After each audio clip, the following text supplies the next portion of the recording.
Mesdames, Messieurs, bonsoir. Avec plaisir, je vous retrouve sur Corps électoral ce soir encore avec une question cruciale ce soir justement.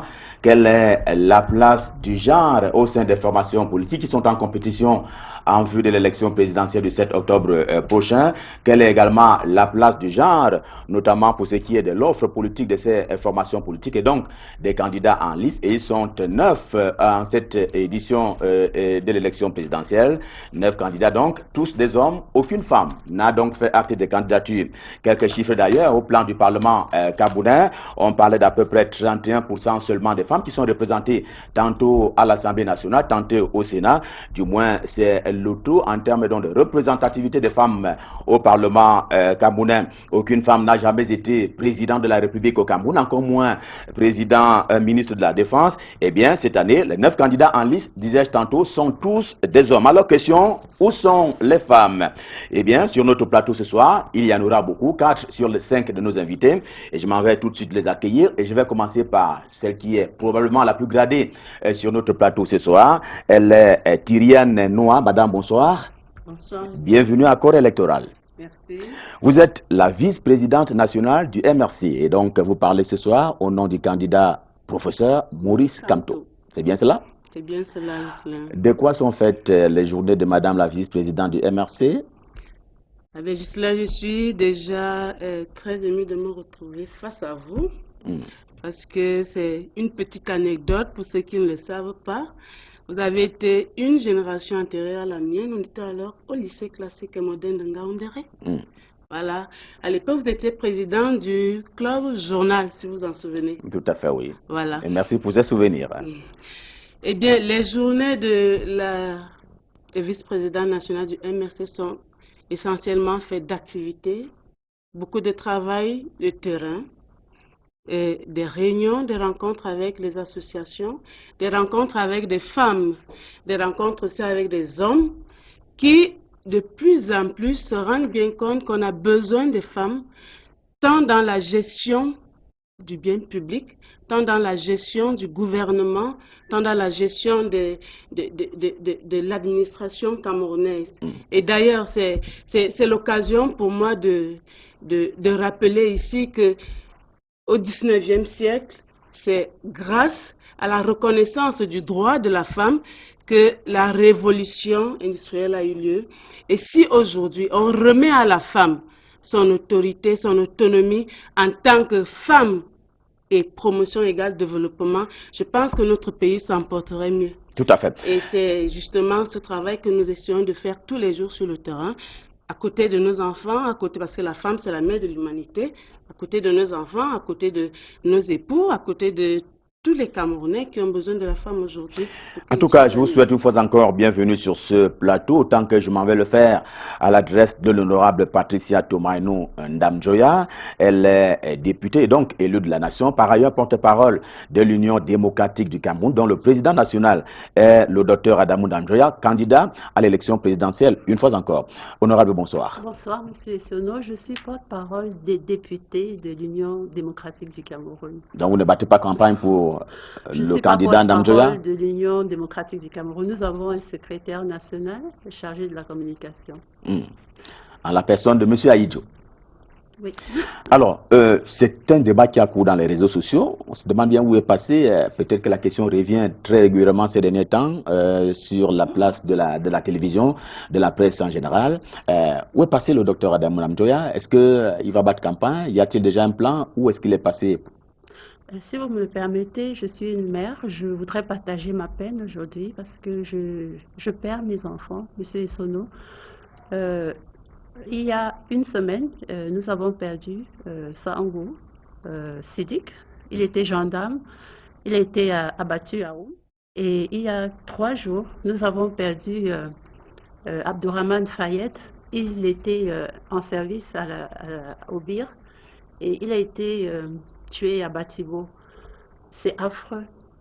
Je voudrais dire ici que nous vivons une situation très, très critique. Et c'est difficile pour les parents, c'est difficile pour nous, les Camerounais, parce que d'un côté, quand on est touché très près, on vit ce que les populations du Nord-Ouest et du Sud-Ouest vivent parce que chacune de ces femmes dans les familles nous disent et témoignent avoir perdu un membre de la famille. Donc, je voulais dire ça, Monsieur Essono. Et aussi pour vous dire que quand vous m'invitez pour une émission qui a trait au genre, je suis forcée de venir parce que je réponds, parce que mon parti m'a demandé de le représenter. Sinon, moi, en tant que femme, je ne trouve pas normal de venir pour parler encore des questions du genre de nos jours.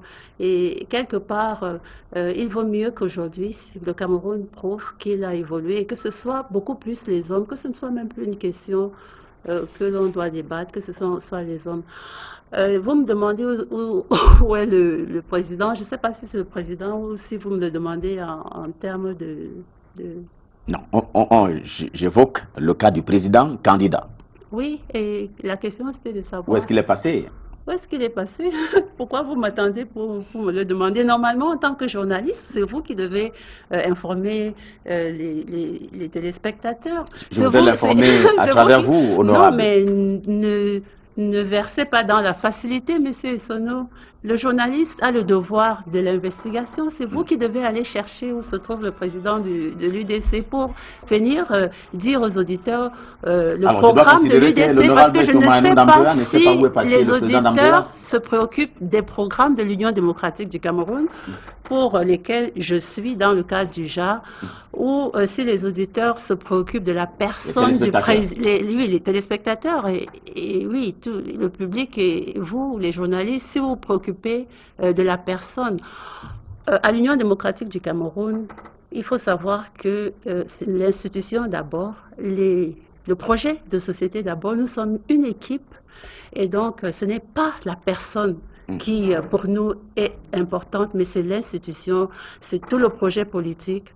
Le président de l'Union démocratique du Cameroun est en nous permanemment et dans le cœur de tous les Camerounais, permanemment, de tous les militants de l'Union démocratique, parce que nous respirons l'éthique dans laquelle il nous a entraînés pendant 28 ans de son projet politique de l'Union démocratique du Cameroun. Pour parler donc de l'éthique, c'est un peu le leitmotiv de l'Union démocratique du Cameroun. En tout cas, merci d'être venu sur ce plateau. J'accueille également sur une autre dame qui a été royalement invitée à cet autre plateau. Yvonne Mouma, bonsoir madame. Vous êtes pour le Social Democratic Front, secrétaire national à l'éducation et à la formation. Vous êtes donc un peu dans votre élément ce soir. Oui. Comment va Joshua aussi?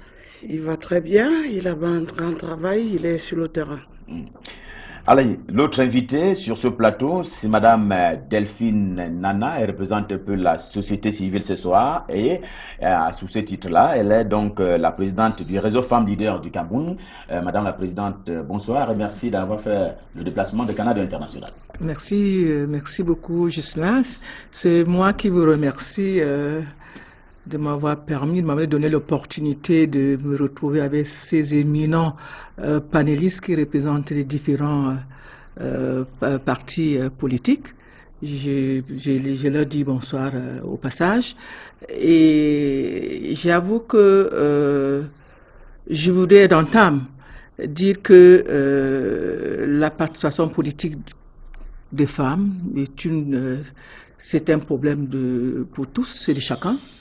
Pas seulement pour les partis politiques, c'est peut-être pour ça que je suis là, pour dire que la femme camerounaise dans son entièreté s'est mise dans cette lutte-là pour la promotion de la femme de manière générale et la participation politique des femmes de manière en particulier. Bienvenue en tout cas.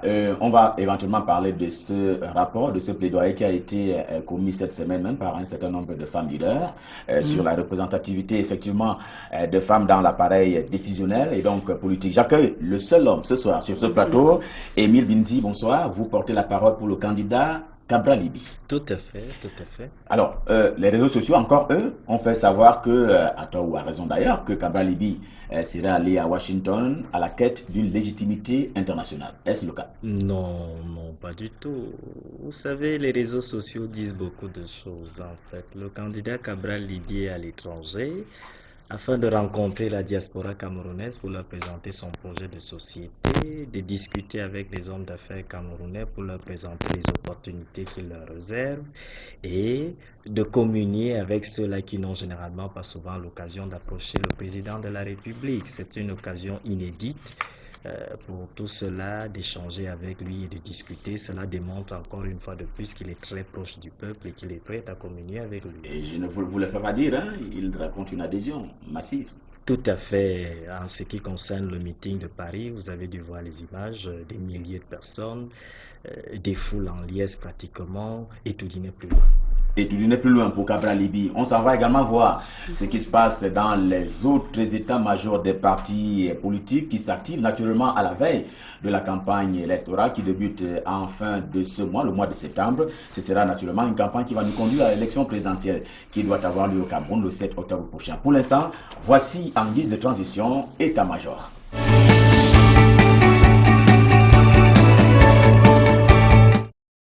L'élection présidentielle du 7 octobre prochain au Cameroun va se dérouler dans un contexte marqué par les attaques terroristes de Boko Haram dans le septentrion, la crise sociopolitique dans les régions du nord-ouest et du sud-ouest et l'insécurité due au nombre grandissant d'immigrés centrafricains dans l'est du pays. Pour un scrutin libre, transparent et sans heurts, et conformément aux standards internationaux relatifs au respect des principes et du dialogue inclusif, l'organe en charge des élections au Cameroun et l'ECAM entend impliquer tous les acteurs au processus électoral, d'où l'organisation ceci ou à Yaoundé de cette 7e concertation nationale. Nous avons pour ambition d'apaiser le climat politique et puis sortir un code de conduite qui va guider tous les acteurs du processus du début jusqu'à la fin du processus pour que nul n'en ignore. Nous aurons une commission qui va s'occuper principalement pour l'examen de la bonne conduite des élections et que tous les acteurs, avant de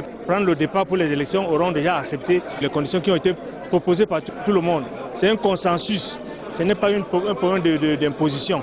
Il y a en outre question pour l'ECAM et toutes les parties prenantes de s'accorder sur les problèmes qui fâchent. Parlant justement de ce qui fâche, certains leaders de partis politiques estiment qu'au-delà de cette assise, leurs propositions devraient être prises en compte. Reviser la constitution du Cameroun, reviser le code électoral pour permettre aux Camerounais de voter librement. Parce que le vote, c'est le premier droit et c'est le premier devoir citoyen. En réalité, il devrait avoir un deuxième tour à l'élection présidentielle. Elections Cameroun pour permettre à tous les Camerounais de faire leur choix le moment venu, a pris en compte les personnes vivant avec un handicap. Pour les personnes déficientes visuelles, elles disposent des bulletins de vote en braille de manière à voter en toute autonomie. Cette concertation arrive au moment où le matériel électoral continue d'être distribué sur l'étendue du territoire national.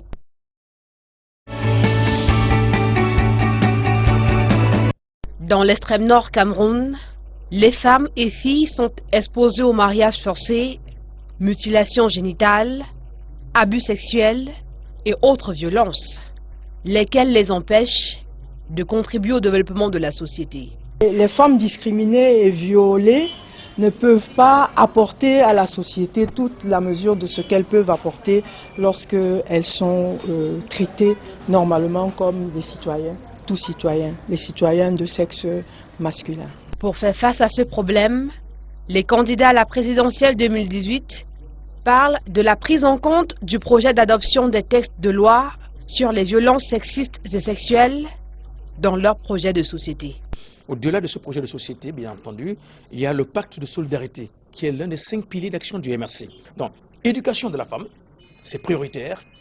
Accouchement par césarienne, gratuit, c'est prioritaire. Scolarisation de la femme et surtout les femmes, les jeunes filles qui ont été victimes, de prime abord, nous allons dire, de violence. Je veux mettre en place une politique pratique, une politique agissante à travers les textes clairs et des services spécifiques pour épauler les femmes qui désirent, n'est-ce pas, au plus enfin le placement dans la société. Il faut attaquer les violences faites aux femmes des racines. ne faut pas voir les violences faites aux femmes seulement comme le viol, lui porter main, mais attaquer à la racine. L'atelier organisé ce 5 septembre à Yaoundé par l'association de lutte contre les violences faites aux femmes Antenne de l'Extrême Nord vise à produire un document de plaidoyer. Notre plaidoyer, c'est qu'il y ait une loi spécifique qui puisse rassembler tous les éléments faciles à comprendre par une femme, une simple femme qui se trouve au fin fond d'une campagne, par une petite fille qui peut l'interpréter et interpeller cela pour pouvoir protéger ses droits.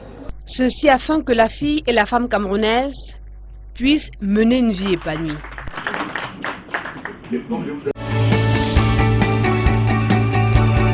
Comme le scrutin aura lieu, que ce scrutin-là se déroule. La société civile camerounaise s'implique dans le processus électoral du 7 octobre prochain. Nous allons faire le suivi, nous allons documenter les faits et les violences relatives aux violations des droits des électeurs et nous allons confirmer ou infirmer les hypothèses que nous avons relevées.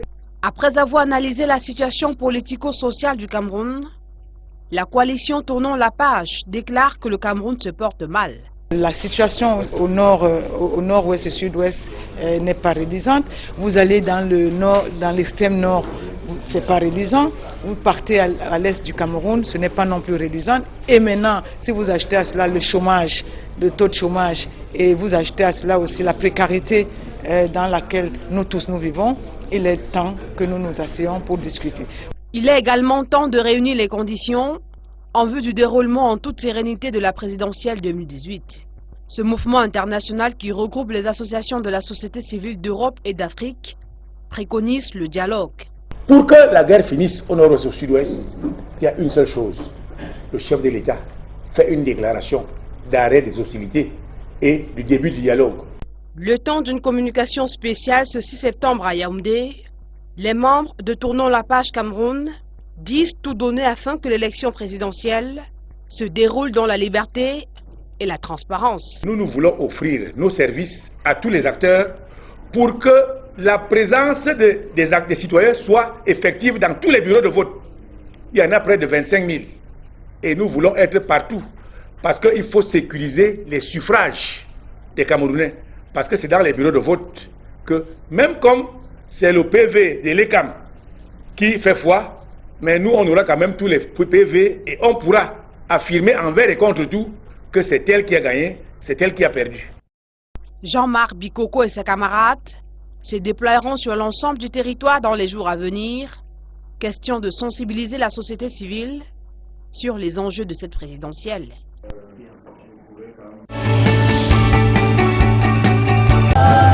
Du 24 septembre au 6 octobre 2018, les 9 candidats à l'élection présidentielle battront campagne et disposeront, selon la réglementation, d'un temps d'antenne quotidien équitable pour s'exprimer à la radio et à la télévision nationale. En radio, chaque candidat a droit à 13 minutes et combien de secondes? 20 secondes. 20 secondes. Et à la télévision, 6 minutes et combien de secondes? Et 40 secondes. Et 40 secondes. 1 heure de temps par jour pour tous à la télévision et 2 heures de temps à la radio. Seuls les médias audiovisuels de service public sont concernés par cette disposition rappelée ce mardi lors d'une rencontre entre le ministre de la Communication, les porte-paroles des candidats et le directeur général de la CIATV. Les émissions de propagande électorale seront diffusées entre 20h30 et 23h30 au poste national et entre 21h et 23h à la télévision. Chaque candidat devra s'exprimer librement, mais dans le respect des principes démocratiques. La souveraineté et l'intégrité territoriale, la liberté et la propriété d'autrui, la dignité de la personne humaine, le respect des bonnes mœurs et l'ordre public. Le patron de l'Office national de radiodiffusion peut cependant interdire la diffusion d'une émission à titre conservatoire si celle-ci ne respecte pas les principes suscités. Les émissions de propagande électorale sont encadrées au Cameroun par l'article 49 de la loi du 19 décembre 1990 et le décret numéro 92/30 du 13 février 1992.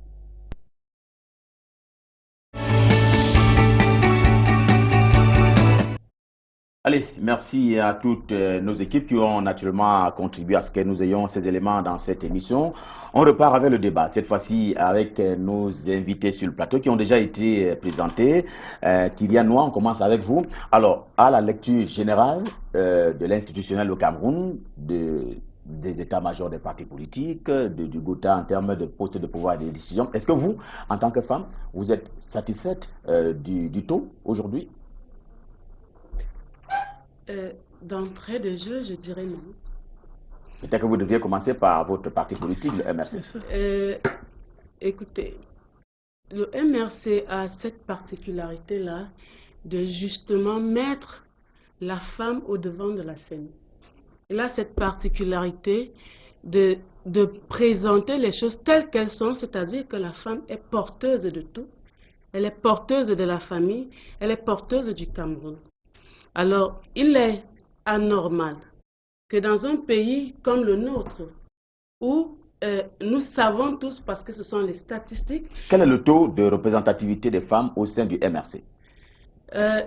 Les femmes au MRC, déjà, il faut relever quelque chose. Il faut relever que les femmes ont beaucoup de difficultés à s'imposer, non pas parce que c'est difficile, mais parce que la peur s'est installée dans leur cœur. Alors, le MRC qui a cultivé la peur et qui l'entretient? J'ai envie de dire les hommes, j'ai envie de dire le gouvernement, qui est essentiellement sexiste et machiste. Et je pense que à ce niveau-là, nous ne pourrons pas dire que j'ai exagéré sur les termes, hein. Étant donné que dans un gouvernement comme le nôtre, nous savons l'éducation, le taux d'éducation, par exemple, les femmes sont... On va abondamment en parler ce soir. Oui, on va si vous permettez que je termine. Hein. Le gouvernement sexiste s'est arrangé pour que la femme ne se sente pas à l'aise dans la situation politique et qu'elle ne se sente pas en conséquent à sa place au sein de l'administration. Pourquoi? Parce que si on regarde le taux des femmes au sein de l'administration, il est clair qu'il y a quelque chose qui ne va pas. Parce qu'après 36 ans, on ne comprend pas pourquoi nous n'avons pas de gouverneur femme. Après 36 ans, pourtant, les femmes sortent de l'ENAM chaque année. Après 36 ans, on ne comprend pas pourquoi nous n'avons pas un ministère des Finances.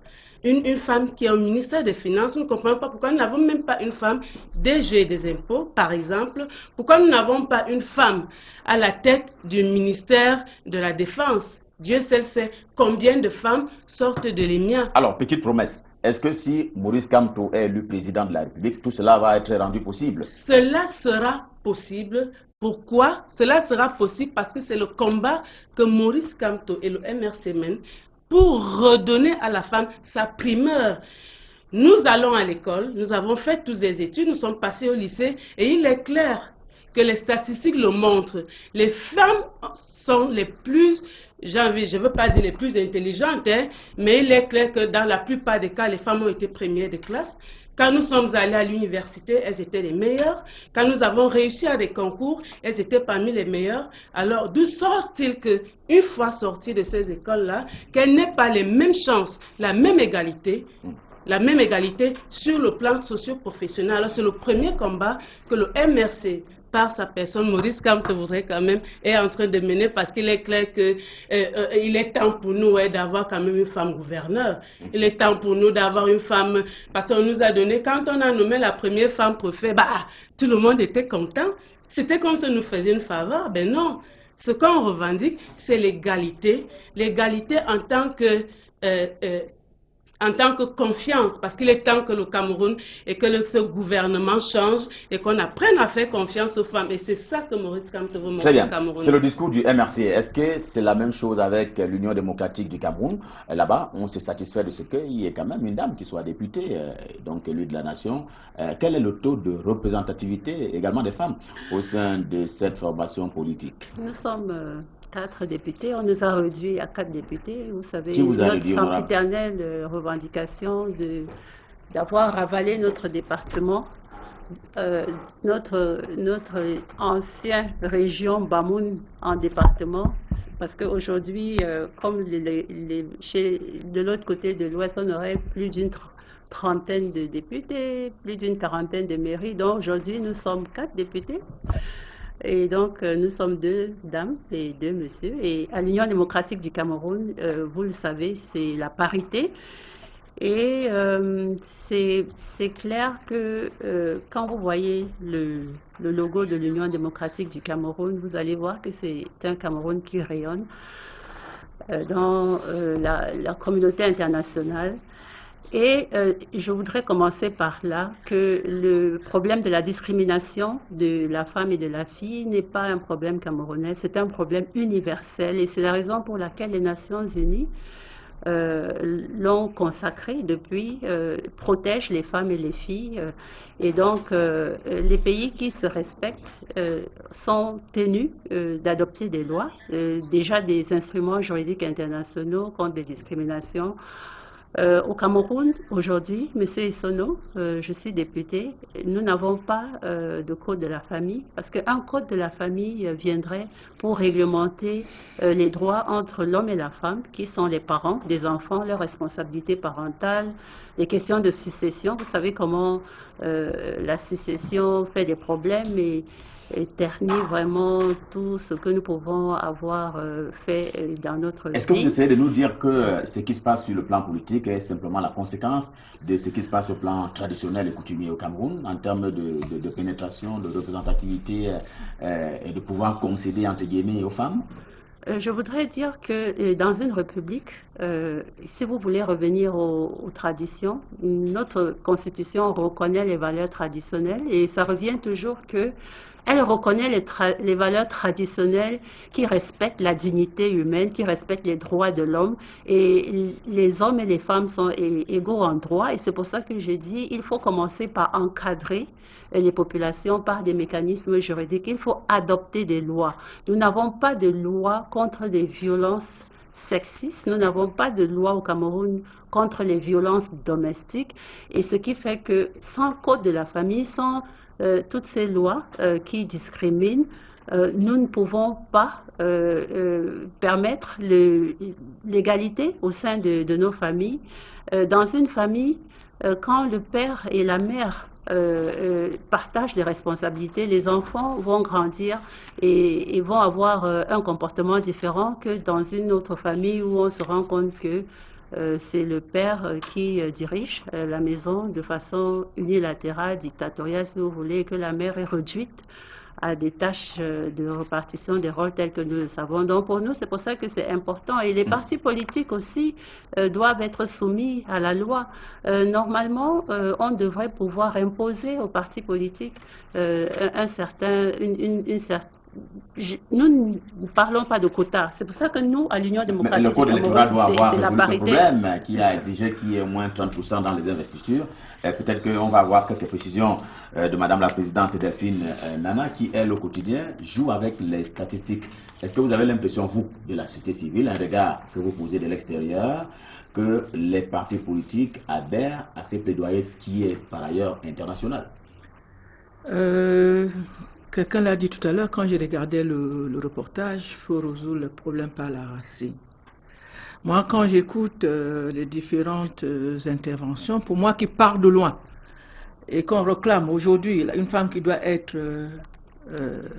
ministre de la Défense, président de la République. Moi qui pars de loin, parce que comme je l'ai dit d'entrée de jeu, la passation politique des femmes est une affaire de tous et de chacun.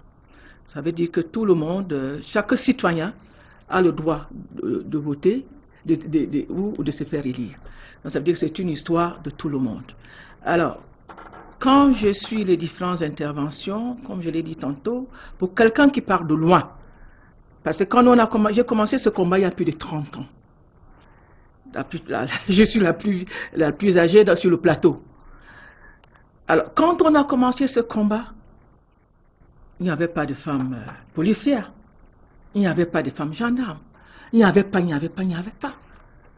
Donc ça veut dire qu'il y a tout de même, comme on dit très souvent, Paris n'a pas été bâti en un jour. Moi, pour ma part, en tant que témoin de l'histoire, je me dis qu'il y a des avancées non négligeables. Je ne parle pas ici au nom d'un parti politique. Vraiment, je parle en tant que société civile. Et je pense que les revendications de femmes ont toujours été encadrées par une volonté politique à travers les mécanismes institutionnels pour les mécanismes de la femme qui ont été créés, à travers les instruments internationaux qui ont été ratifiés. Je prends l'exemple de la 4e conférence mondiale des Nations Unies sur les femmes, à laquelle j'ai pris une part très active, parce que j'ai coordonné quand même au Cameroun toute la société civile. J'ai d'ailleurs publié un livre à cet effet. J'ai dit, à l'époque, nous autres, on a d'abord commencé ces mouvements féministes, si on peut appeler. Moi, j'ai toujours dit, si défendre les droits de la femme veut dire qu'on est féministe, oui, je suis féministe et j'assume. Quand on a commencé, c'est avant la loi de 90. La loi de 90 a boosté. Ça, il faut le reconnaître.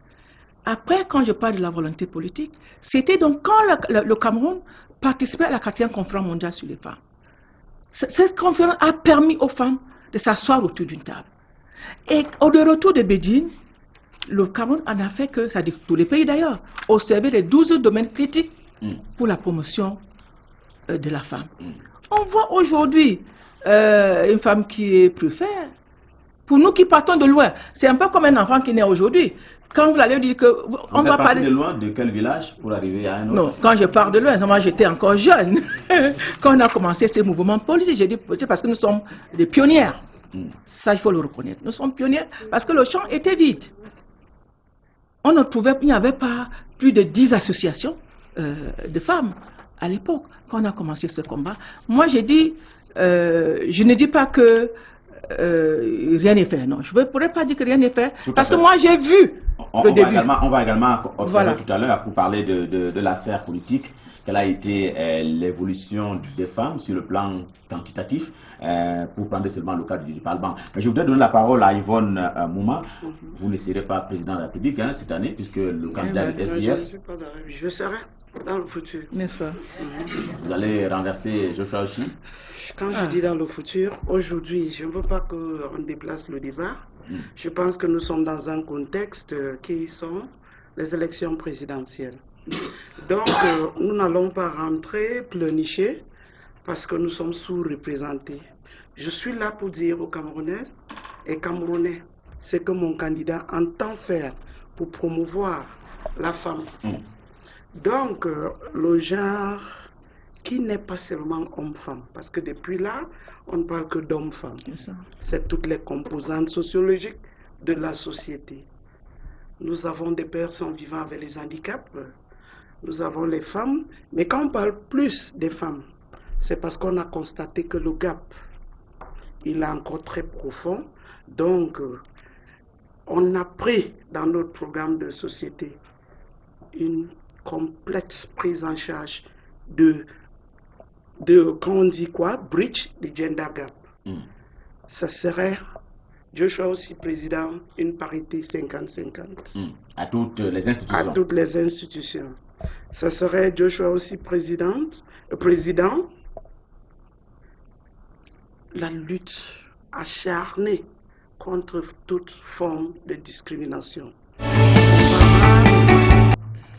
La plateforme, comme on dit, level playing ground pour tous les Camerounais.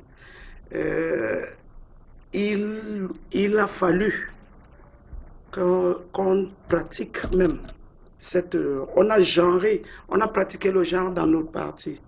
C'est pour cela qu'on a eu cette transition de l'âge. Le chairman John Frouni a laissé sa place à un jeune. Donc pour vous, quand on parle de genre, c'est tout ça. C'est tout ça. Laisser la place à la jeunesse. Nous sommes là parce que nous sommes face à un papa de 86 ans, un grand-père qui doit aller se reposer. Donc, ce que nous proposons, c'est de sortir le 7 octobre, voter la jeunesse, qui est le fer de lance de cette nation, qui va prendre l'envol avec toutes les branches de la société, hommes comme femmes, puisque les femmes représentent presque 52% de cette population. Toutes les formes de discrimination envers elles ne promeuvent pas notre développement. Notre développement ne prend pas son envol parce qu'on a négligé le pouvoir sortant, a négligé une branche de la société. Alors, je voudrais donner la parole à Émile Lindien. Voyons seulement au niveau des textes de loi et même réglementaires, le code électoral qui a été adopté il y a quelques années maintenant au Cameroun prévoit, exige d'ailleurs que quand il faut faire acte de candidature au sein des formations politiques, exige qu'il y ait au moins 30% des candidats qui soient des femmes. D'ailleurs, quand on voit un peu l'évolution, vous prenez dans le cas de l'Assemblée nationale, on en était à pratiquement un député dans les années 90 qui était femme. Aujourd'hui, à l'Assemblée nationale, on parle d'à peu près de 32% à peu près en termes du nombre de femmes qui sont représentées à l'Assemblée nationale. Est-ce que ce n'est pas pour vous, on va dire, une progression importante que l'univers et son candidat Cabral Libby devraient intervenir avant de voir autre chose? Bien, merci de me passer la parole. Je vous ai passé la parole en dernier ressort, pour les raisons que vous connaissez. Naturellement. Alors, il faut dire que oui, on ne peut pas nier le fait qu'il y a des avancées. Ces avancées-là ont permis d'obtenir les statistiques que vous nous présentez. Mais il faut dire qu'après 36 ans pratiquement, on avance à pas de tortue. Et c'est la raison pour laquelle du côté du Parti Univers, nous n'avons pas de problème de genre.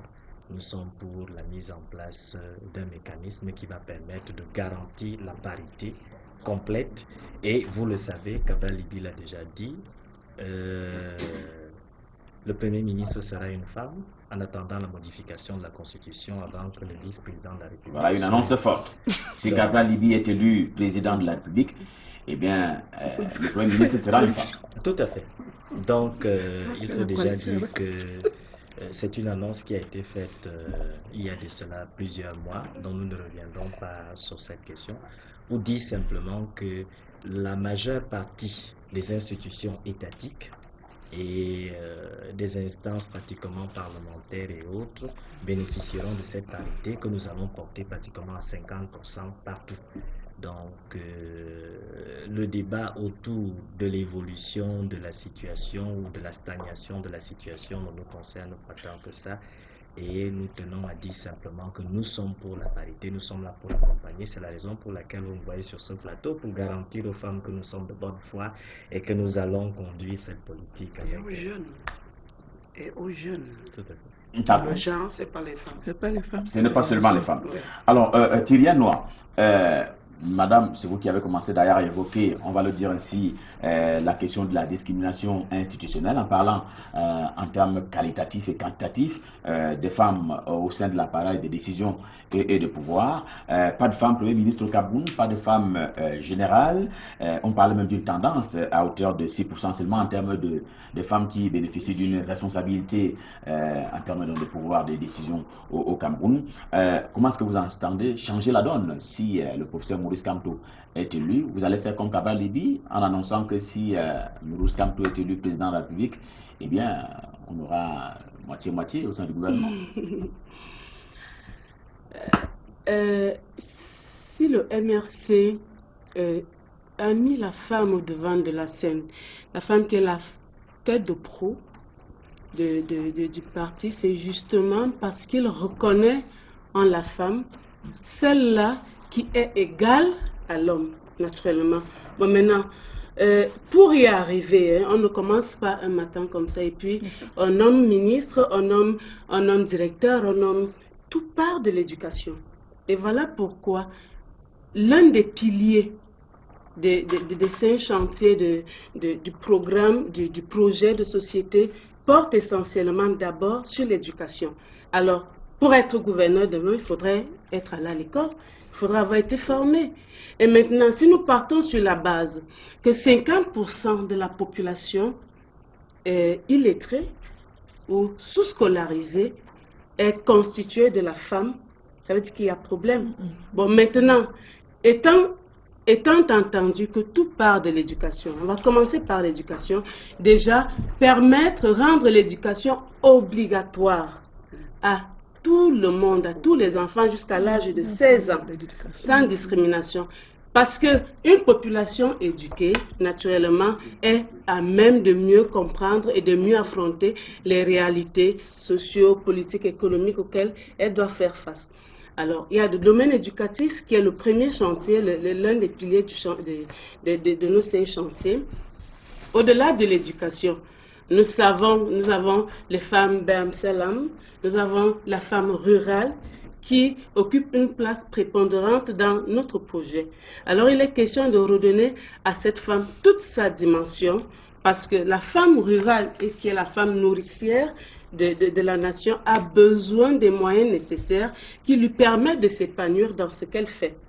Alors, si nous sortons de ce cadre rural et que nous arrivons dans l'administration, autant les femmes sortent des formations, des écoles de formation, autant elles sortent des lycées, des collèges, de toutes ces institutions, autant elles ont droit aux mêmes chances. Voilà pourquoi, au sein du MRC, égalité de salaire, égalité de fonction, parce qu'effectivement, nous avons la primauté de donner effectivement 50%, 50-50 à tout le monde. D'ailleurs, je suis une illustration et je suis deuxième vice-présidente nationale du MRC. En attendant, je suis femme, je réponds à ce critère-là, je suis jeune, et je réponds aussi à ce critère-là. Ça veut dire quoi? Ça veut dire que je suis déjà en moi-même une image de ce que le MRC veut proposer à notre Cameroun. Veut proposer sur la place publique. Une réaction de Delphine Nana, avant de passer la parole à l'honorable Tomano Patricia Ndamjoya. Vous avez tiqué un peu tout à l'heure lorsque on disait qu'il y a une sous-représentation. Oui, naturellement, parce que je ne sais pas si Madame la Présidente a pris connaissance de la politique genre au Cameroun et son plan de mise en œuvre. Le problème de l'éducation de la jeune fille, de la population ne se pose plus au Cameroun. Quand on voit les statistiques, vraiment, on a atteint la parité au niveau de l'éducation de la jeune fille au Cameroun. C'est juste cette précision que je voulais apporter. D'accord. Vous voulez encore réagir, Madame la Présidente? Oui, je voudrais réagir. Je veux revenir un peu sur ce pan-là, justement, en insistant sur les APE. Dans le programme, dans notre projet de société, il est question, parce que quand on parle de pays, il y a des sociétés, il y a encore des zones où la fille est sous-scolarisée. Je suis d'accord que le gouvernement ait mis certaines politiques en marche pour que cela soit fait, mais ce n'est pas encore effectif. Et c'est cette effectivité-là, justement, que nous voudrons relever, que ce qui a été prévu, ce qui a été promis, que cela soit effectif. Honorable Patricia Tomano Ndamjoya, l'UDC entend évidemment accélérer puisque le docteur Adam Ndamjoya est d'abord lui-même, on va dire, diplomate de carrière. S'il est élu président de la République, il pourra donc mettre un accent sur les questions de l'éducation. On va le dire comment? Je voudrais partager avec les téléspectateurs qu'à l'Union démocratique du Cameroun, au niveau de nos structures à la base, c'est un peu différent de ce que nous voyons ailleurs, parce que nous avons ce que nous avons appelé des comités mixtes. C'est-à-dire que si dans un quartier, parce que nos structures commencent dans les quartiers, puis dans les villages et dans les arrondissements, pour militer, vous devez vous constituer en bureau, et dans le bureau, un président, 2 vice-présidents, etc., trésorier et tout. Et donc, dans un quartier, il y aura une structure mixte. Si vous voulez organiser des élections, eh bien, si la population vote pour une dame, nécessairement le premier vice-président sera un monsieur et le deuxième vice-président sera un jeune. Et si on vote pour le monsieur, c'est dire qu'il n'y a pas à l'Union démocratique du Cameroun, dans nos structures à la base, une section pour les hommes et une section pour les femmes. C'est déjà commencer par là.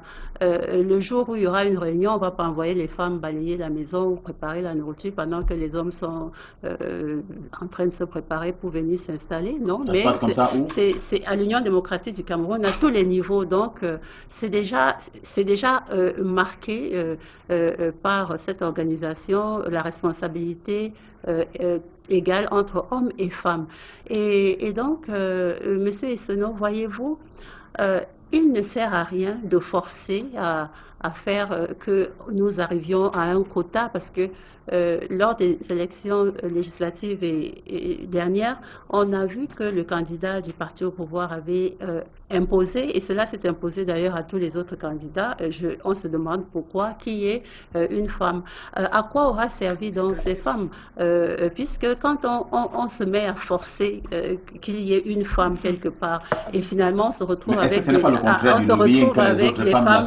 Je veux dire qu'il ne faut pas régler le problème de cette façon au niveau du haut.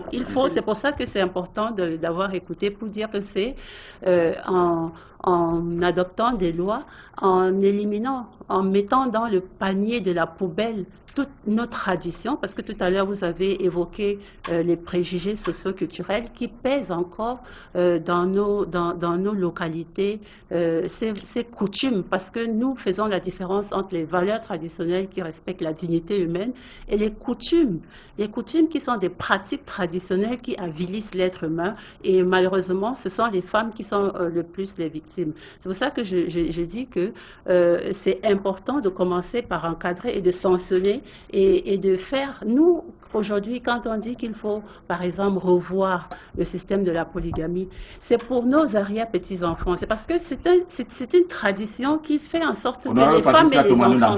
Pour ou contre la polygamie? Je voudrais que vous nous donniez une réponse courte, je vous en prie, honorable. Je ne suis pas la seule Camerounaise. Alors, si vous étiez le décideur de cette nation, vous seriez pour ou contre la polygamie? Je voudrais vous dire que les hommes et les femmes, à mon entendement, sont égaux. Alors, je ne comprends pas pourquoi on donne à un monsieur la liberté de pouvoir avoir 2, 3, 4 épouses et que moi, la femme, je n'ai pas le droit d'avoir 1, 2, 3 On vous a bien compris. Donc, c'est très simple. Vous m'avez coupé. Ça, c'est un exemple de pratique traditionnelle qu'il faut revoir. Parce qu'en termes de santé des femmes, en termes d'éducation des enfants, en termes d'épanouissement de la femme, il faut qu'on puisse avoir le courage de revenir dans nos pratiques, voir pourquoi est-ce que quand on excelle, on est une jeune femme, on va à l'école. Les jeunes filles vont à l'école, mais dans leur tête, comme je l'ai relevé à Elekam l'autre jour, puisqu'il était question de ne plus faire entrer les électeurs dans les chefferies, soi-disant pour regarder les épouses des chefs. Alors, j'ai dit, est-ce que vous imaginez dans un village, comment toutes les petites filles, quand elles naissent, elles sont belles, elles sont brunes, alors ça sera la femme du chef. Ça rentre dans sa tête et vous ne savez pas ce qu'elle vit dans cette chefferie. Et j'ai dit, il faut revoir les chefferies qui sont des véritables violations des droits de l'homme. Parce que dans ces chefferies, les femmes subissent des discriminations. Je vous cite un petit exemple pour vous montrer qu'il ne faut pas survoler le problème. Il faut entrer dans les pratiques. Sur ce coup-là. Et il faut pouvoir faire en sorte que les femmes qu'on ne prenne pas des exemples comme ça sur les femmes en pleine réunion, comme si les femmes étaient des objets encore de ridicule, ou bien si c'était des meubles. Il faut respecter les femmes. Les femmes, aujourd'hui, malheureusement, ça montre la situation, ça montre l'état d'esprit aujourd'hui dans notre pays. C'est pour ça que pour nous... Pour passer à la transition et passer la parole à Yvonne Mouma, honorable, est-ce que le combat de la femme, c'est contre l'homme ou bien c'est avec l'homme? Pour moi, l'être humain est asexué. Et je me vois homme et je me vois femme, si vous voulez. Très bien. Yvonne Mouma, est-ce qu'on peut se dire que à l'ordre du jour du projet de société du candidat Joshua aussi, on va supprimer les sociétés, les organisations traditionnelles pour donner un peu plus d'émancipation à la femme camerounaise? On ne va pas supprimer l'organisation traditionnelle. On va au contraire renforcer parce que nos chefferies sont fragilisées. Les chefs sont devenus des politiques et comme ça, la gestion de la cité n'est plus équitable. Au contraire, on va supprimer les pratiques traditionnelles qui empêchent l'émancipation de la jeune fille ou de la femme. On parle de mutilations génitales et des mariages forcés. Je tenais à rappeler ici que dans le SDF, nous pratiquons déjà la discrimination positive. Et comment? Quand une femme est candidate, c'est nous qui tenons régulièrement des congrès et qui passons aux élections, donc vraiment la démocratie se pratique chez nous. Quand une femme est candidate à un poste, avec par exemple 2 messieurs, les 2 messieurs sont éliminés d'office et on priorise la femme, puisque il faut lutter contre les discriminations. On ne va pas toujours penser que... Nous, on ne va pas s'asseoir ici et dire il faut l'éducation. Ce n'est pas les femmes éduquées au Cameroun, ce n'est pas les compétences féminines qu'il n'y a pas au Cameroun. Une fois arrivé au pouvoir, à partir du 8 octobre, on commence déjà à penser au nombre de femmes qu'on va nommer, puisque il y a des compétences dans ce pays, mais c'est la volonté politique qui a toujours manqué pour élever ces femmes au niveau de gouvernance. Quand on donne les chiffres, c'est vraiment pas représentatif. Sur 63 ministères, on a peut-être 7 ou 8 femmes. C'est vraiment pas représentatif. C'est pas comme si elles n'ont pas les mêmes niveaux. Donc chez nous, mon président va changer cela. On va donner égalité des chances. Comme le dit, nous, c'est notre slogan, égalité de chances à tous. Donc, ça serait à compétences égales et positions égales. Émile Mizé, vous voulez réagir tout à l'heure? Oh, ben non, c'est juste pour présenter l'autre du parti. Je vous en prie, allez-y donc. S'agissant de cette question, premièrement, vous devez savoir que en ce moment, il y a un jeune ministre des Affaires étrangères qui est une dame pratiquement dans un pays voisin, pour ne pas le citer, c'est le Mali. Et donc nous allons briser le plafond de verre qui sépare pratiquement les femmes d'un avenir radieux, comme je le disais tantôt, et elles accéderont pratiquement à la moitié des postes ministériels de notre prochain gouvernement avec à leur tête une dame qui sera Premier ministre et vice-président de la République après les modifications constitutionnelles irrelatives. Deuxièmement, donc Cabral Libye envisage d'abord une modification de la Constitution. Naturellement, le poste de vice-président de la République découlera d'une modification constitutionnelle. Les mandats dans les... Deuxièmement, il faut dire que s'agissant de la formation, nous allons également mettre fin à un certain nombre de des stéréotypes en rapport avec un certain nombre de métiers qui sont généralement accolés aux femmes à tort ou à raison. Nous allons encourager les femmes à s'investir dans le domaine de la technologie, dans le domaine des énergies renouvelables. On semble dire que c'est une donnée qui est passée au Cameroun. C'est l'Antiquité, ça c'est le 17e siècle. Bon, en tout cas, d'une manière ou d'une autre, ça ne se voit pas beaucoup. Nous allons lutter contre les vulnérabilités économiques des femmes, et cela premièrement par la structuration socio-professionnelle et socio-culturelle de l'informel, parce qu'il est question de les faire sortir de là, l'accès au crédit et à l'épargne par des mécanismes de financement solidaire, l'octroi des soins de santé à travers l'assurance maladie obligatoire que nous mettons en place, et en fin de compte, s'agissant de ces questions, nous allons veiller à ce que les questions de propriété ne soient plus éloignées des femmes à raison d'un certain nombre de traditions pratiquement qui restreignent leur accès, surtout en ce qui concerne l'héritage, le veuvage et bien d'autres choses. Nous allons humaniser les conditions de travail des femmes. L'humanisation des conditions de travail passe déjà d'abord premièrement par une répression de toutes les entreprises qui, dans une certaine mesure, licencient des femmes à la suite des congés de maternité. Nous allons instituer un congé de paternité pour les hommes afin que ceux-ci aient le temps de venir s'occuper des enfants à la maison et d'accompagner. Congé de paternité. Tout à fait. C'est pour séduire les hommes. Oui, naturellement. C'est la raison de ma présence sur ce plateau, vous comprenez bien. Donc, au-delà de cela, nous allons réglementer et réguler le travail de nuit des femmes, mais également aussi, vous avez eu à voir ces images choquantes de nos sœurs pratiquement qui ont été abattues dans le nord et dans le sud-ouest.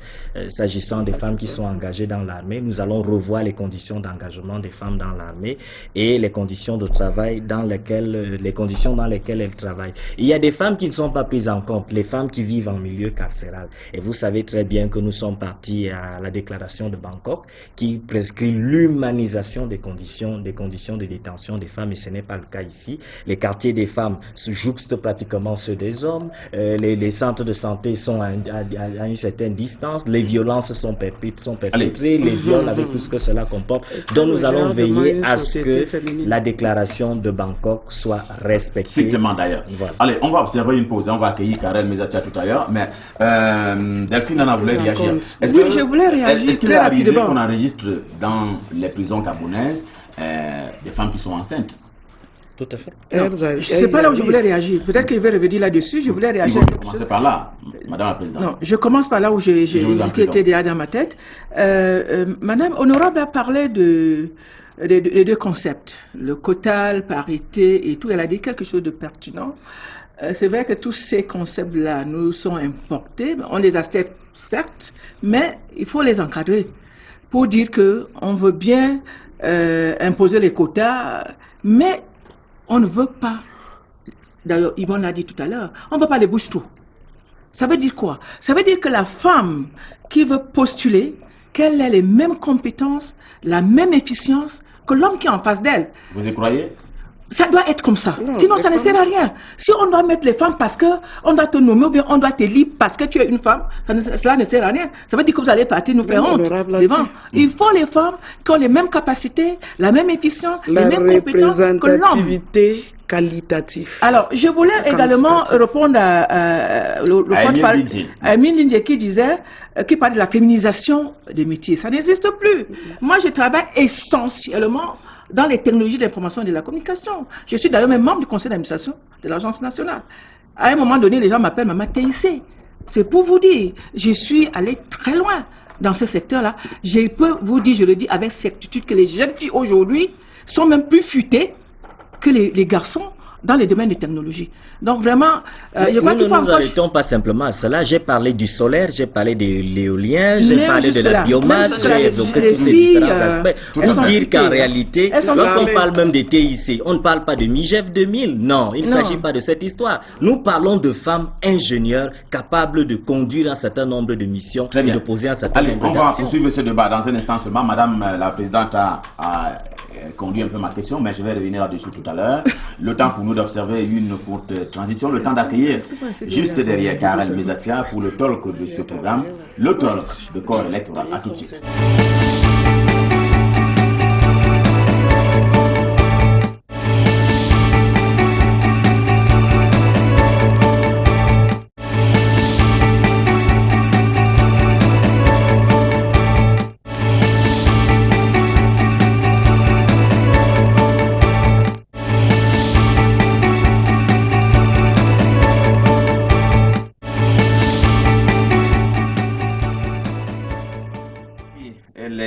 Elle nous a rejoint. Karel Mezatia Tchoya, bonsoir.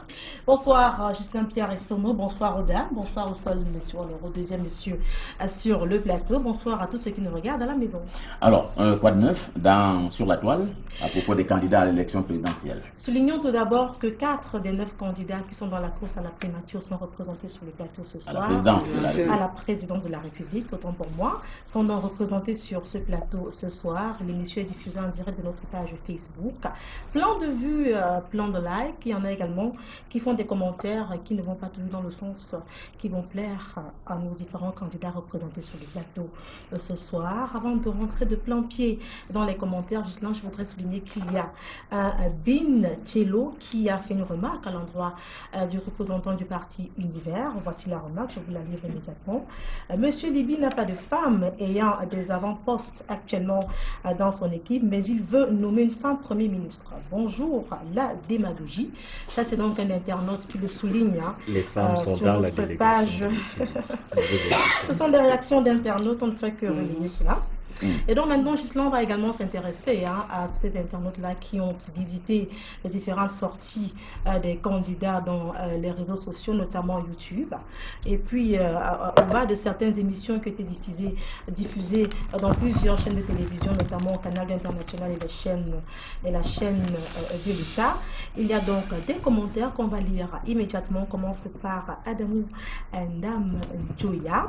Voici ce qui est dit sur ce candidat-là. Même le parti du père s'y est barré de ma liste. Tous ceux qui ne diront pas clairement quel modèle d'État ils prônent, pour moi, ne sont pas crédibles et veulent simplement surfer sur la vague. Ça, c'est donc un internaute qui le dit à l'endroit d'Adamundam Joya. Un autre commentaire destiné donc au candidat de l'UDC. Vraiment, quand tu suis ces députés parler, tu te demandes s'ils parlent pour le peuple ou pour faire plaisir à quelqu'un. Ce problème doit se résoudre à l'Assemblée. C'était naturellement en réaction à un commentaire ou alors un propos qui était souligné par le candidat. Il n'a donc pas été d'accord par la réponse que le candidat a donnée sur le plateau. Toujours en ce qui concerne, parce qu'on a essayé de recadrer trois commentaires pour les différents candidats. Je reste sur ma faim. Après cet entretien, rien de nouveau chez ce grand homme qui appartient au passé. Le seul fait de refuser l'alternance dans son parti pour demander l'alternance à la tête de l'État le disqualifie. Ça, c'est donc un autre commentaire qui concerne le docteur Adamundam Joya. On passe donc au candidat du parti Univers qui est valablement représenté sur le plateau ce soir. Il dit ceci: il est convaincant, mais on est en Afrique, là où on manque de tripes. Donc l'internaute se demande si après ces interventions, si lui va vraiment passer à l'action en ce qui concerne bien sûr ces sujets, ces projets de société. Un autre qui dit ceci: Cabral, tu es immature pour diriger le Cameroun. Ça, c'est un internaute qui le pense. Et puis ce troisième commentaire, toujours destiné à Cabral. Vous respectez la parité? Bien sûr, bien sûr. Et celle-ci dit plutôt maintenant que cette vidéo est publiée sur les réseaux sociaux. On verra s'il va respecter son programme, s'il est élu. Sinon, il sera tout simplement un menteur. On continue avec le candidat du Social Democratic Front, Joshua Ossi, qui est également représenté sur le plateau. Dommage pour Ossi. Bon, il fait les premiers pas comme beaucoup d'entre eux. Il faut lui pardonner. Il va s'agir. Ne vous en faites pas. Et puis cet autre commentaire, que le programme de société de monsieur Joshua Ossi soit bien fait ou pas, son arrogance démesurée le décrédibilise. Ça, c'est un internaute qui le dit. Et puis on passe maintenant au MRC de Maurice Kamto. On est soi-disant en démocratie, mais monsieur, vous parlez de solidarité alors qu'en réalité, sur le terrain, c'est pas ce qu'on vit au quotidien. Vos collaborateurs le martèlent d'ailleurs, que ce soit devant ou alors en votre absence. Et puis c'est ce dernier commentaire pour sortir juste intéressant. On est en soi, c'était le même d'ailleurs, c'est le même. On va prendre le dernier commentaire destiné à Maurice Kamto. Voilà, je me retrouve dans mes clics. Tu es pour le fédéralisme ou pour la décentralisation effective? Monsieur Kamto, tu ne peux pas répondre. Qu'est-ce que tu caches à travers tes réponses ambiguës? C'est donc un internaute qui n'a pas été convaincu par la réaction de monsieur Maurice Kamto. Merci infiniment, Karel Mezatia Choya. On va poursuivre le débat. Je voulais donner la parole à Madame la vice-présidente du MRC, peut-être pas pour réagir, mais pour avancer dans les thèmes qui nous sont soumis ce soir. Il nous reste très peu de temps à passer ensemble maintenant. On va juste observer une transition et naturellement se séparer de Karel Mezatia Choya.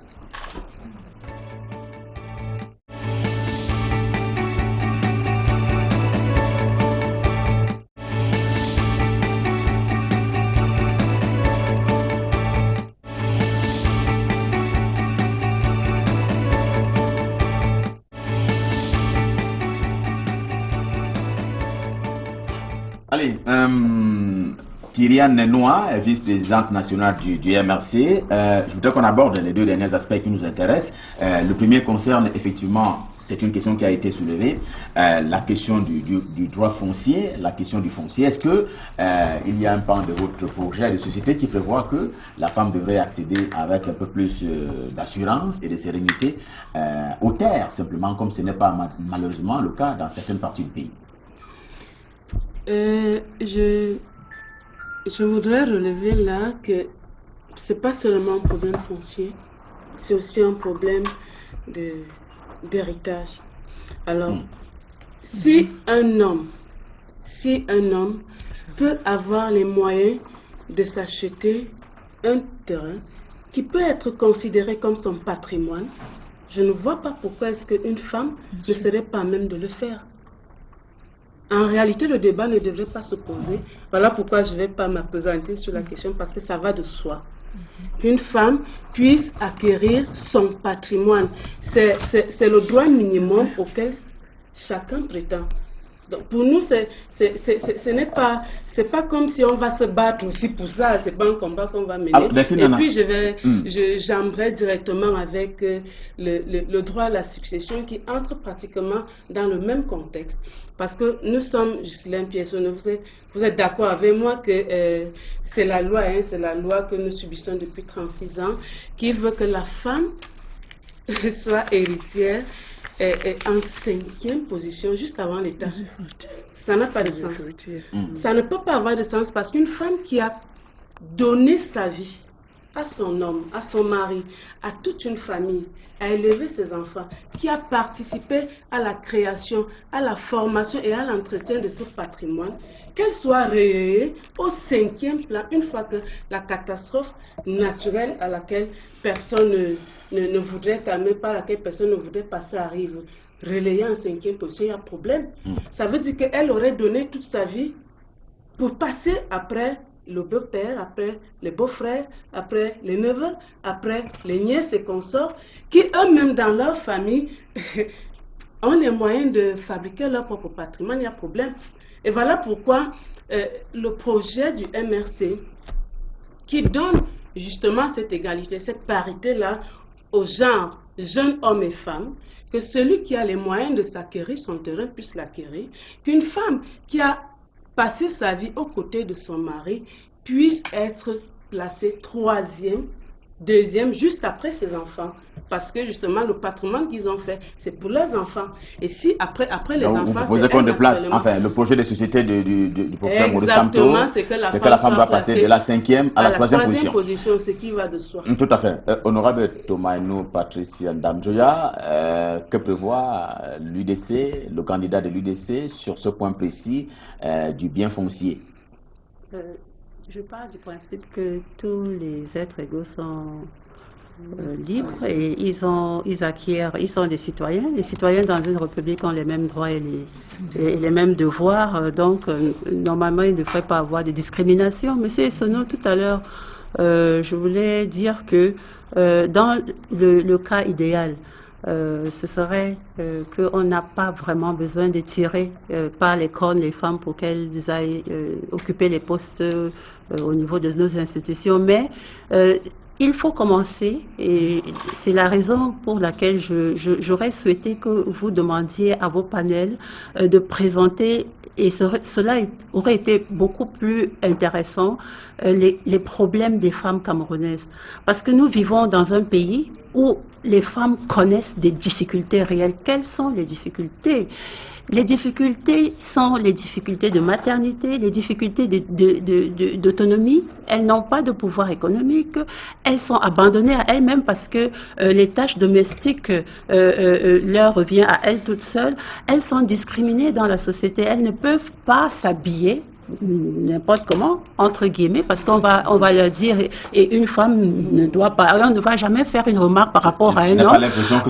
Et donc, elles ne sont pas accompagnées. Par exemple, il y a dans les pays qui savent quels sont les problèmes des femmes, qui ont la santé reproductive.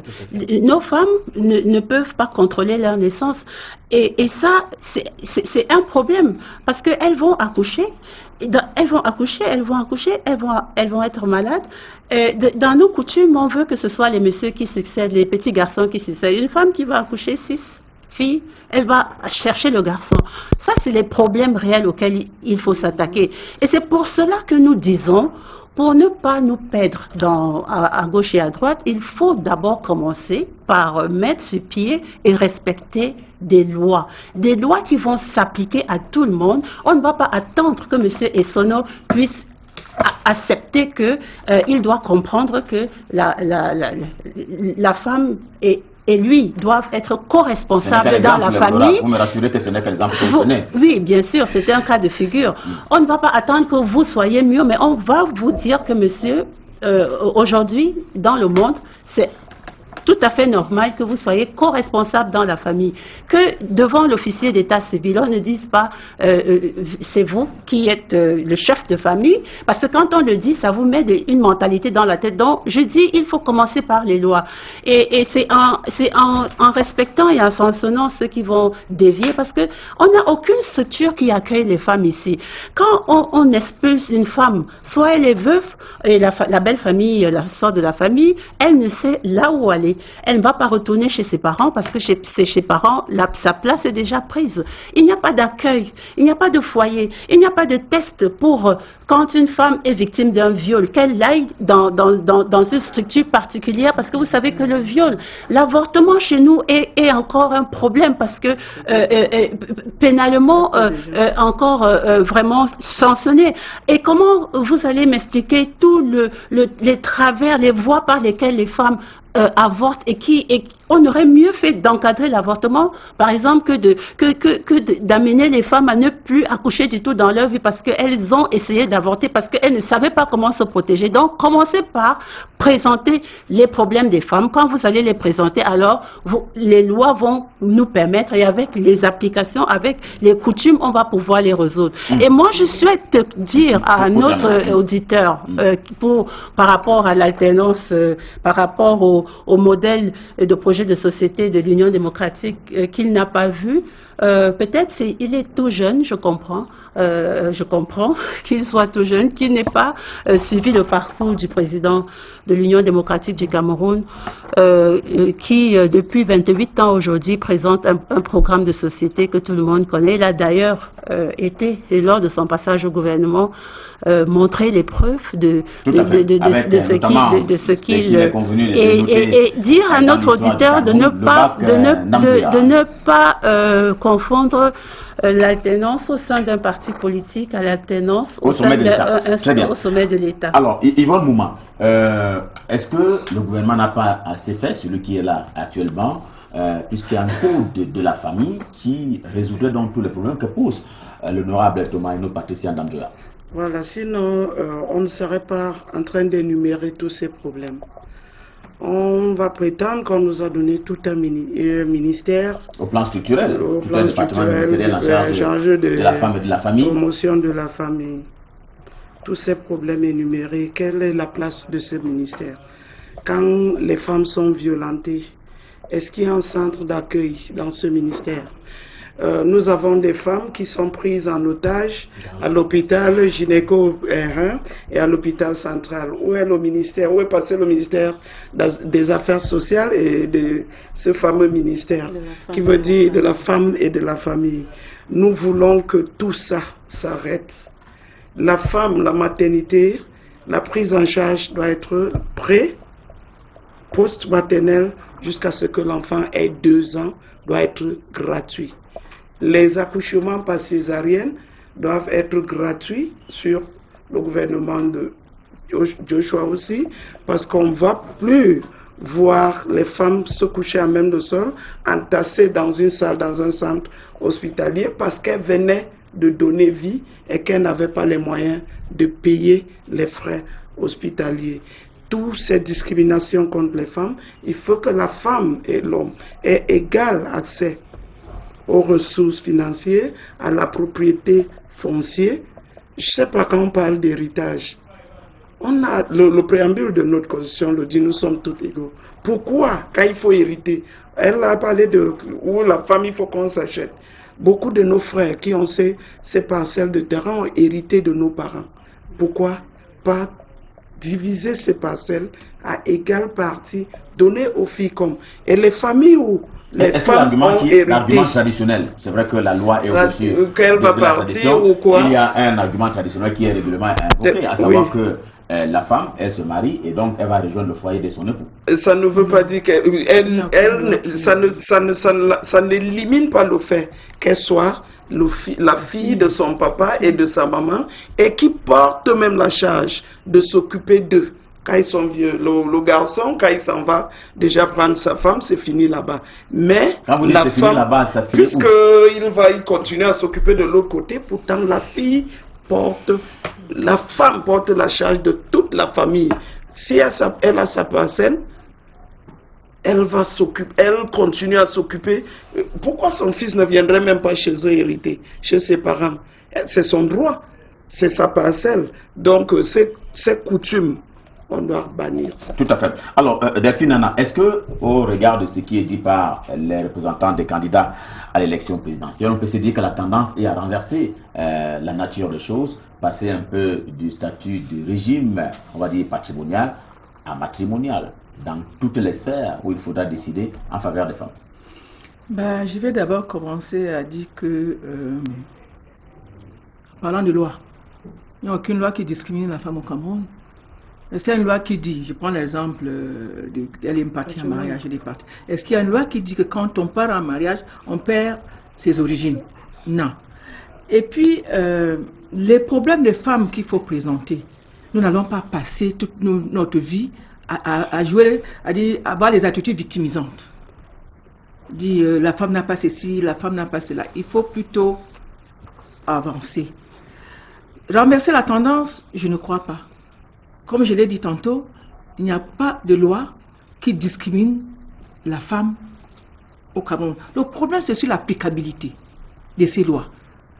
Donc, c'est là où il faut veiller sur l'applicabilité de ces lois, veiller à ce que, si une loi a été votée, que les femmes, c'est là où les revendications des femmes ont leur sens. Ça veut dire qu'une loi a été votée, c'est un peu comme c'était sur la loi électorale.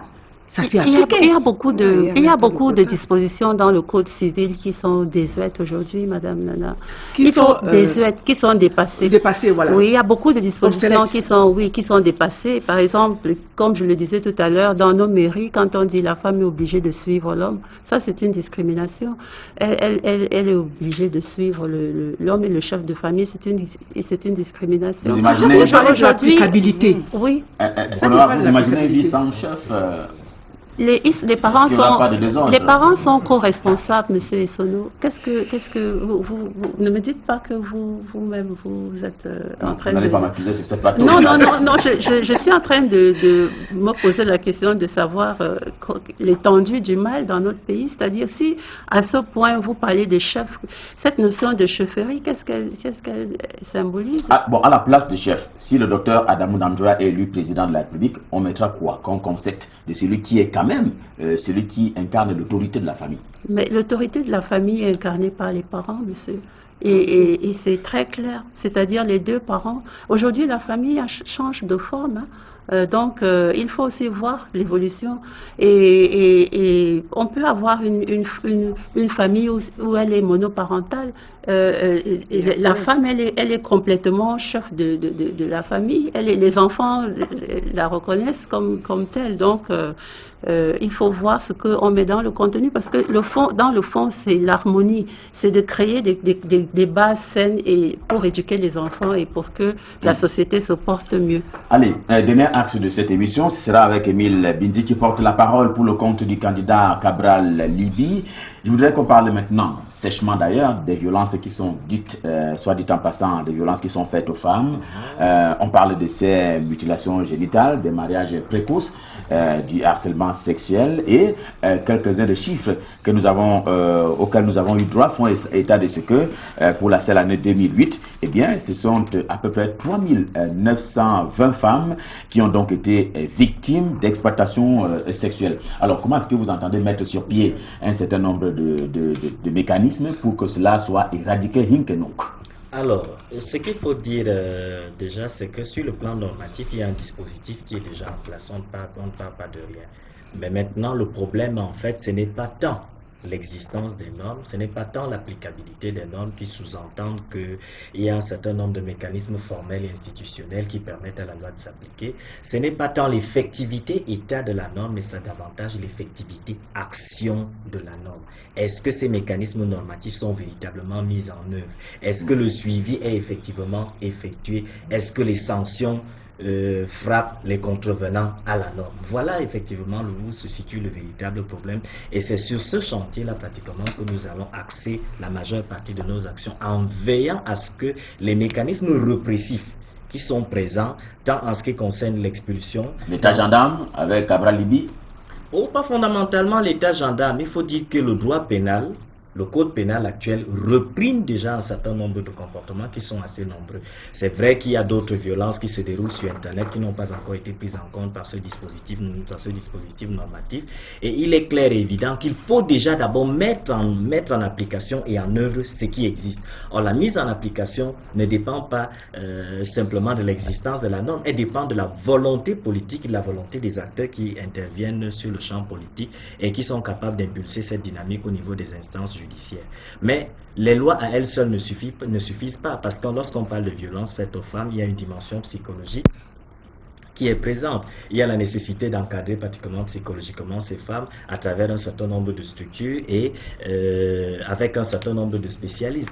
Il y a au-delà de cela d'autres éléments qui interviennent, parce que lorsqu'on envisage la question de la violence, des violences faites aux femmes, il faut également des mécanismes de protection, des dénonciations qui sont faites. Et lorsqu'une femme dénonce une violence, il est important à un moment donné que l'État se charge de régler la question de sa protection afin que dans le cadre de ces démarches, pratiquement, ces problèmes soient résolus. Mais les violences, en réalité, il faut le dire. Lorsque j'ai été particulièrement, lorsque Karel Mezatia est arrivé par ici, il faut se poser la question de savoir la place que les médias donnent aux femmes. N'est-ce pas une forme de violence?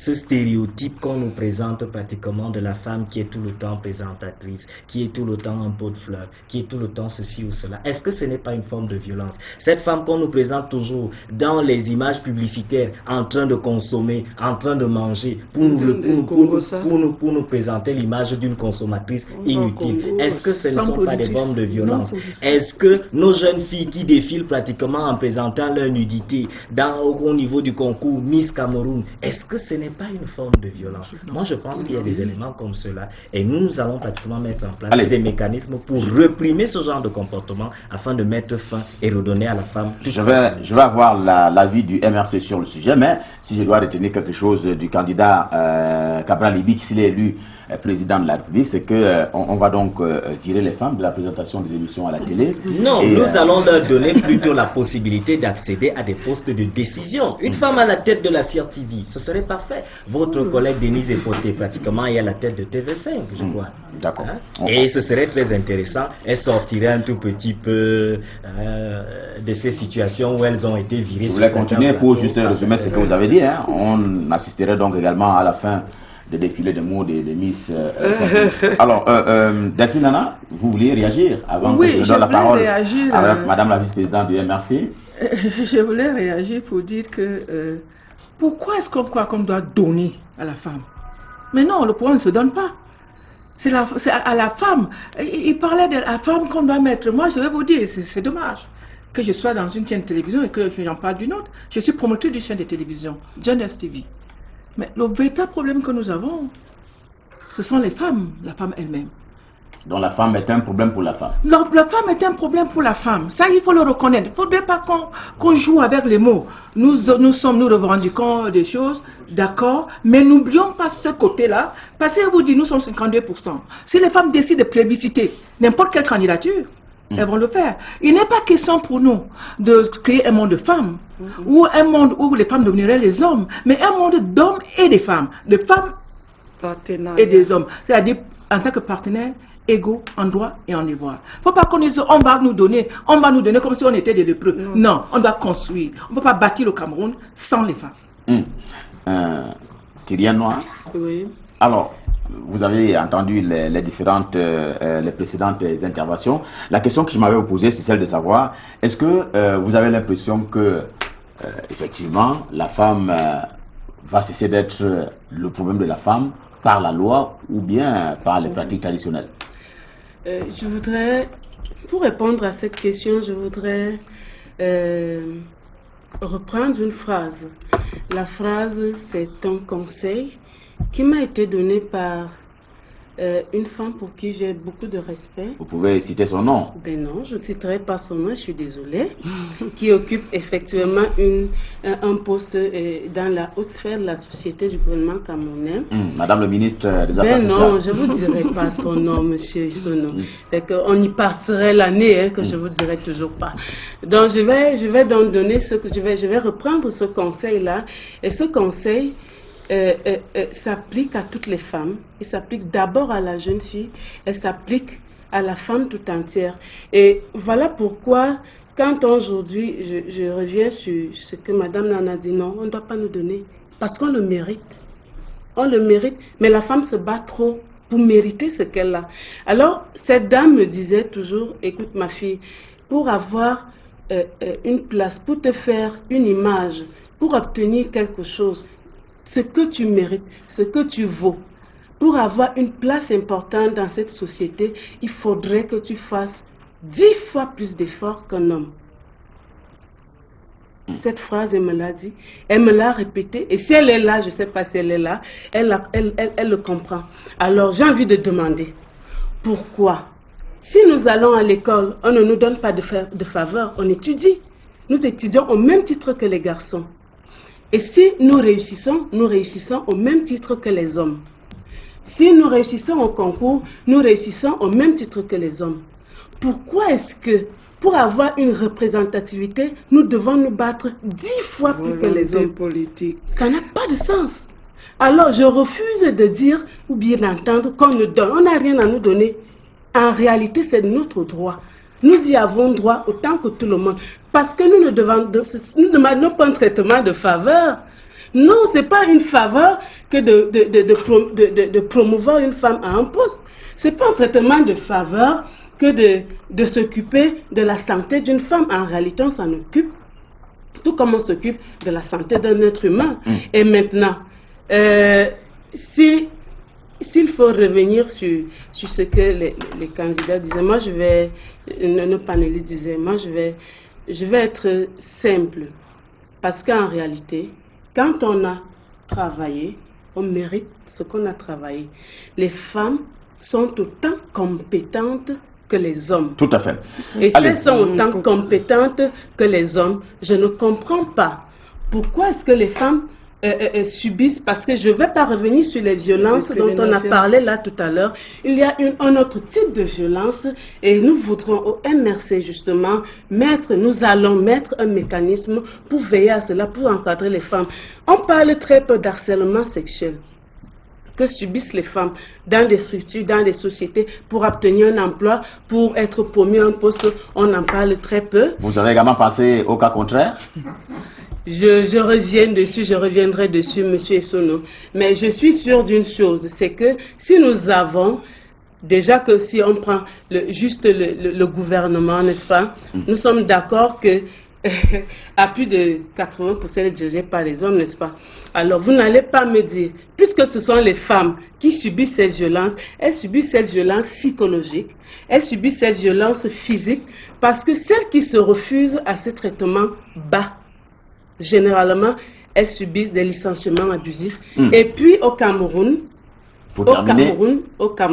nous n'avons pas encore une effectivité de la structure qui protège les femmes ou bien qui les encadre dans ce sens. C'est à quoi va s'atteler le professeur Maurice Kamto. Monsieur Essono, si vous permettez. Et voilà pourquoi justement. Voilà justement pourquoi nous pensons que les femmes feraient mieux.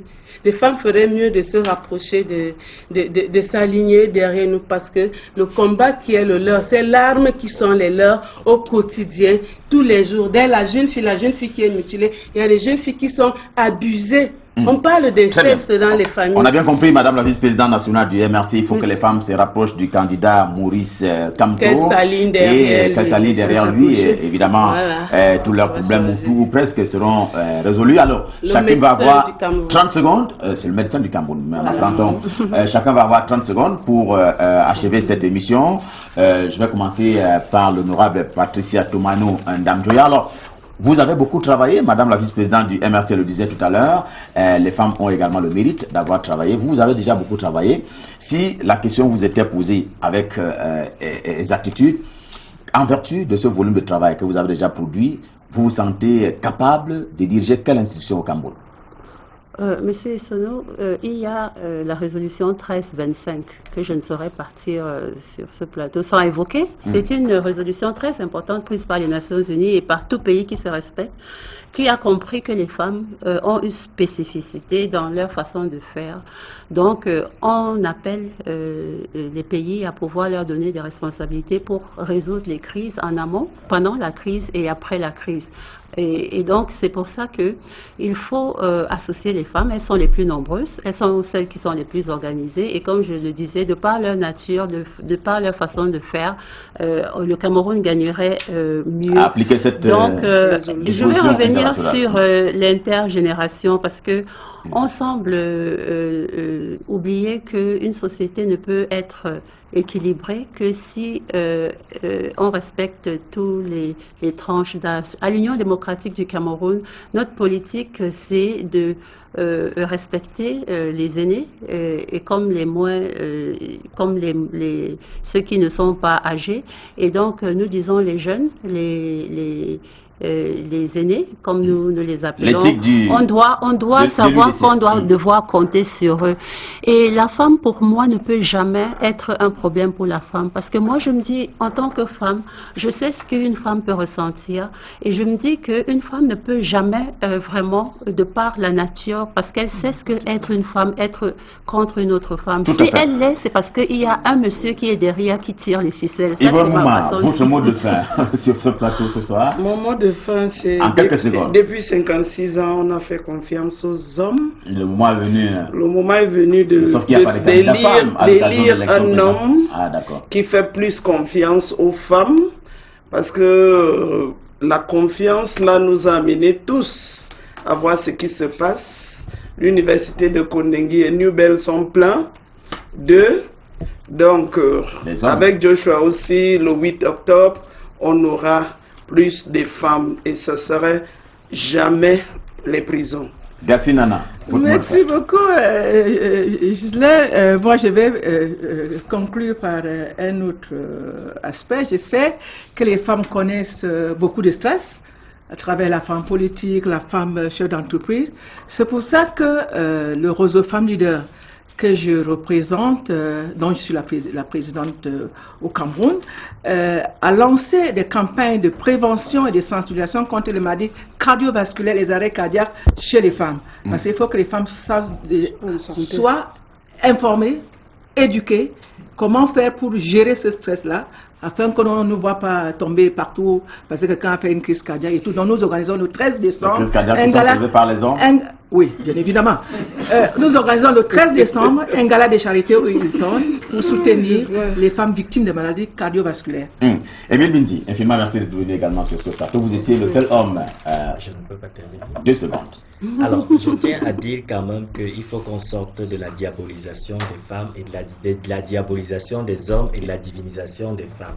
Il faut qu'on sorte également de la dialectique de la victimisation des femmes et du mea culpa des hommes. Nous nous mettons pratiquement dessus. Ensemble, c'est la politique de Cabral Libye, les présidents de la République. Et elles sont là pour accompagner. Elle représentait le docteur, on va l'appeler ainsi, c'est elle-même qui l'a dit, elle représentait le docteur Maurice Kamto, censeur médical et médicinal. Le professeur Maurice Kamto qui sera donc candidat à l'élection présidentielle. Elle a été représentée sur ce plateau par Thierry Noa, vice-présidente nationale du MRC, honorable Patricia Tomaino Ndamjoa est députée donc élue à l'Assemblée nationale. Elle portait la parole de l'Union démocratique du Cameroun, dont le candidat à l'élection présidentielle est le docteur Adamou Ndamjoya.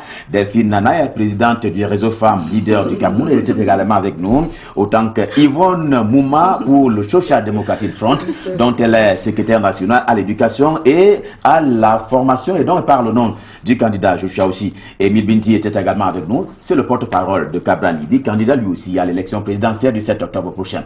Ici s'achève cet autre rendez-vous de corps diplomatique. On prend rendez-vous lundi prochain quand il sera 21h pour une autre édition, cette fois-là avec des hommes aussi. Bonsoir.